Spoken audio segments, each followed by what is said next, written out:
Le premier match après un titre mondial est toujours compliqué à gérer, mais les Bleus l'abordent avec envie. Fini la rigolade. Depuis lundi et leur arrivée à Clairefontaine, les Bleus sont bruyants. Joyeusement bruyants. Les premières retrouvailles des champions du monde depuis leur sacre du 15 juillet ont été marquées par des longues embrassades, des rires et des chambrages qui rappellent les longues soirées dans leur bucolique refuge russe d'Istra. Il fallait bien encore fêter, célébrer le départ de l'inamovible chef de presse Philippe Tournon, se souvenir des belles choses et toucher du doigt l'indéfectible lien que leur impose cette deuxième étoile brodée sur leur poitrine. Dimanche, à l'issue du match face aux Pays-Bas, c'est encore une célébration qui attend les Bleus au Stade de France, un tour d'honneur comme une communion avec 80 000 privilégiés qui seront les porte-paroles des millions de Français touchés par le moment de grâce offert cet été par cette bande de talentueux garnements. Se remettre dans le bain. Mais, avant, il faut donc jouer.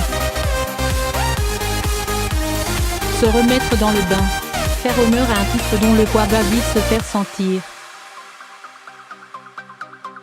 Didier Deschamps les a prévenus, c'est parfois difficile d'être champion du monde. Les Allemands peuvent leur en parler, eux qui l'ont été il y a 4 ans au Brésil avant de sombrer dès le premier tour en Russie. Les anciens de 1998 se souviennent de leur reprise poussive face à l'Autriche, 2-2, et l'Islande, 1-1, pourtant loin d'être des cadors européens. Depuis, aucun champion du monde n'a gagné son match de reprise. L'euphorie a ses limites, le haut niveau ses exigences intangibles et le tout récent champion reste toujours une proie de choix pour évacuer la frustration.